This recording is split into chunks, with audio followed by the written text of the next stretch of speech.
Hi and welcome to this video about the Azure Machine Learning Studio Designer. Today we will be creating our own machine learning model without using any coding. Before we dive in, I'll be giving you some background information to get the most out of this tutorial. Let's say we have a CRM system and we want to predict customer churn. Your task is to create a model that can be modified easily and quickly, without having to know Python or any other programming language. To do this, you'll need access to CRM data as well as a dataset outlining churn labels. We need these labels as we'll be using a supervised machine learning model. Now you might be wondering, what exactly is a supervised machine learning model? A supervised machine learning model is a model that is trained on specific predefined labels or numbers. It's meant for regression and classification tasks. We use regression algorithms for continuous variables, while classification uses two or more concrete variables. There's also unsupervised learning, which is meant for data without labels, such as the creation of clusters. We won't be covering unsupervised learning in this video, as we classify customers as either not churned or churned. This information should help you later on in the video. To follow along with this video, you'll need to have an Azure subscription. You can have either a free trial or a paid one. Make sure you have one of those before moving on to the rest of this video. We're starting our journey in the Azure portal. Search for Machine Learning Studio and open it. We'll have to create a resource for our Machine Learning Studio before we can use the actual designer. Click on Create, then select New Workspace. First, we'll be creating a resource group. Click on OK to confirm. You should now assign a name to your workspace and select a region. If you want to use your own data through Azure, you should make sure the region is set to the same region as your data. This will simplify the process later on.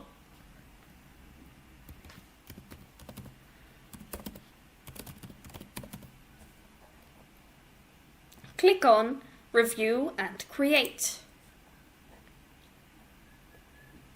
The validation has passed, so you can now actually create your workspace.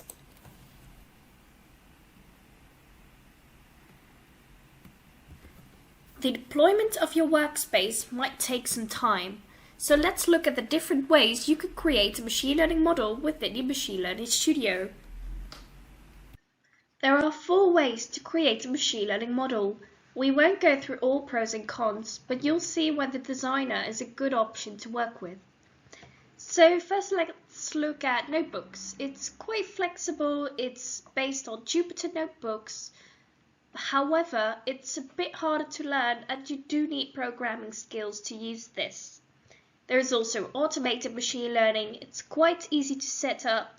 However, there are very few options to tweak the model, and you can't really see what the model is doing and why. The designer has a lot of built-in building blocks. Basic models can be made rather quickly, and no programming skills are needed, as you're only using these building blocks. Prompt flow is a bit different to the rest, as it uses the GPT engine.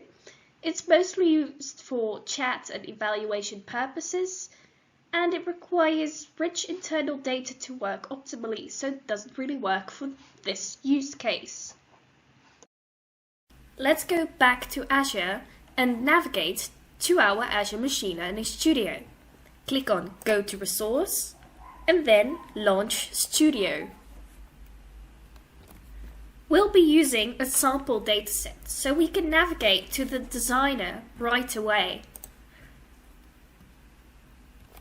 The building blocks I was talking about are called components within the designer. Click on Create a new pipeline using classic pre-built components to start building your pipeline.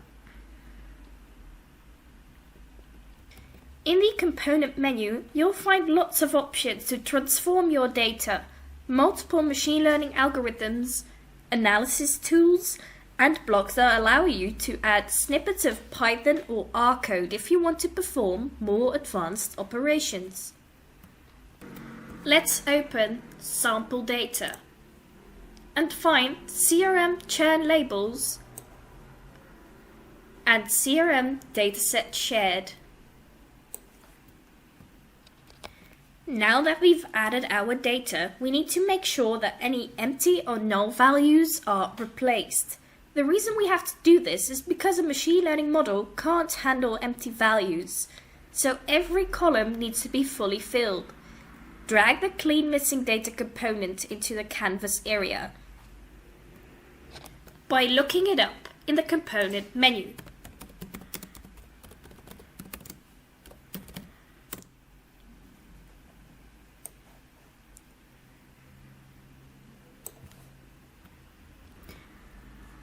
Double-click on the component to change its settings. Click on Edit Column and make sure all columns are selected before saving.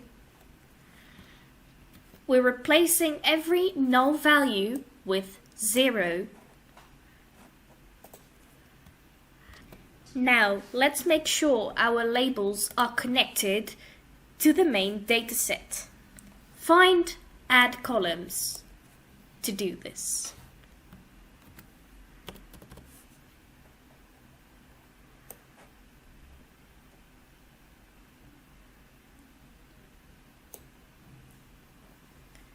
Make sure to connect the dataset to clean missing data and connect both datasets like this.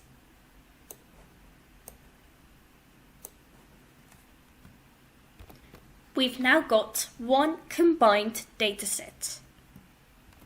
When using a machine learning model, you need to define what data will be used to train the model and what data will be used to test the model.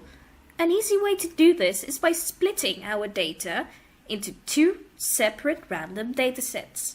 Find the split data component and double-click to confirm if you're training the model on 70% of your dataset and if the split is done randomly.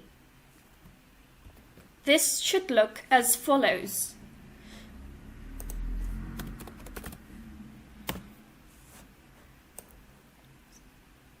Drag in the split data component, connect the two dots, double-click, change the number here from 1.5 to 1.7 and confirm. In turn, this means 30% of your dataset is used to test the model.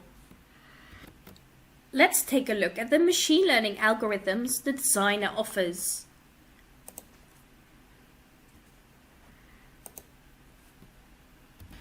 You'll see the algorithm types I mentioned at the beginning of this video, such as regression, as you can see here, and clustering. Scroll down to classification. Take a look at the options we have. Feel free to pause the video here and find the algorithm you think works best. Keep in mind, we're only classifying 2 labels.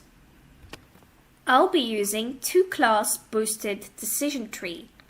The reason I'm picking this one is because it's modified to correct itself within the training process as indicated by boosted, and it's the easiest model for achieving top performance when the dataset isn't too large. So let's look that one up.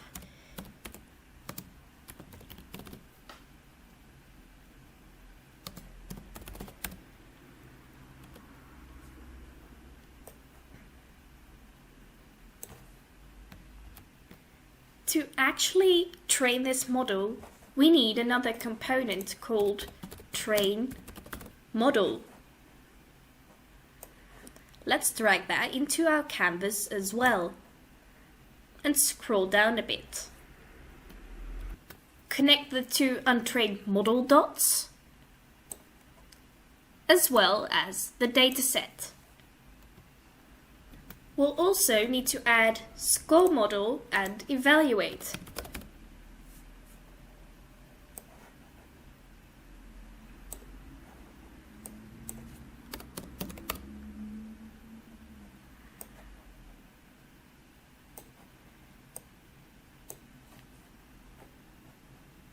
and connect the right dots here as well.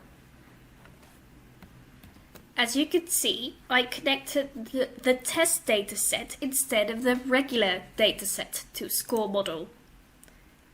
Our last connection will be from score model to evaluate model. We still need to click on train model to set the label column. As we haven't ran the model yet, we need to add our column in manually. In this case, that would be col1. Let's save this. Your model is now done. Let's take one last look at it.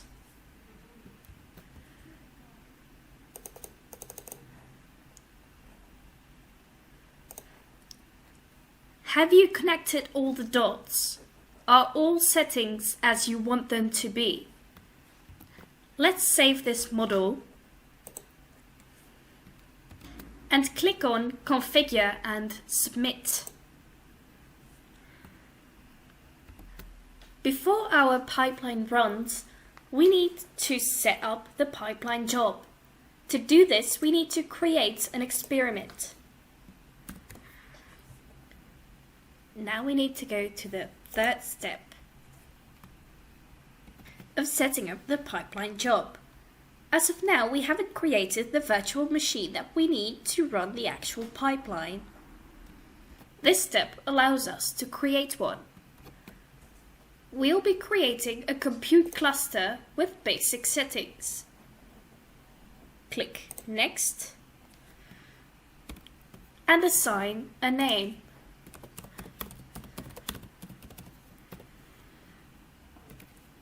If you want to create more models within your current working environment, you may want to look into other virtual machines or even other compute types. Check out the Microsoft documentation for more information on all these compute types within the designer. Now let's click Create. When you try to select the compute cluster you just created, you might see a colored dot next to it. You'll have to wait until it's green to select it.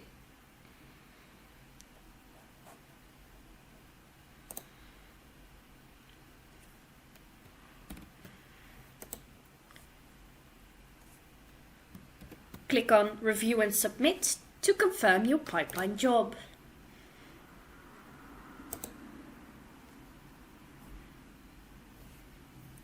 It'll take some time to load the job. Once it has loaded, you can check out how your model progresses. Loading the whole pipeline is going to take a while, so we'll take that time to look at the evaluation metrics you'll be seeing once it's finished.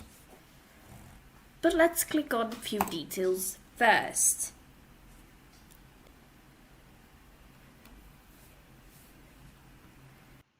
When looking at the evaluation metrics, you'll see there are a bunch of numbers to look at. Let's look at 3 of these metrics so you can interpret the performance of your model. We'll look at accuracy, AUC, and F1 score. The accuracy score is the easiest to interpret. It gives a score between 0 and 1, with 0 being the worst score and 1 being a perfect score. This does not mean you should strive for a perfect score. The reason you shouldn't want a perfect score is because of a concept called overfitting. This means the training and testing set are too similar and the model might not actually be predicting anything. It's just mirroring the training set and the testing set. You should instead aim for a score between 0.85 and 0.95. AUC, or area under curve, is another metric to measure a model's performance. The higher the AUC score, the better the model is. A score below 0.7 is seen as a bad score, and anything above that is, generally speaking, at the very least acceptable. At last, the F1 score is calculated with 2 other metrics, namely the precision and recall. Precision is the correct positive predictions relative to total positive predictions, while recall is the correct positive predictions relative to total actual positives. The higher the score, the more useful our model is. However, there's no specific score that constitutes a good score. F1 is mostly used to verify if a model performs better than the first or baseline model. So to use this, we would have to run multiple experiments or add more different algorithms to our pipeline. Now, let's see how your model performed based on the metrics I mentioned. Click on Evaluate Model and navigate to Outputs and Logs. Then click on Show Data Outputs and click on the Preview Data icon. Here you will find the metrics of your model to evaluate how well it predicted the churn of your customers. Scroll down and play around with the threshold slider to see how this impacts your results. You can now choose to add an extra step to your original pipeline to export the churn predictions to a CSV file or play around with the other functionalities within the designer and beyond. Thank you for watching this video and have fun experimenting with Azure Machine Learning Studio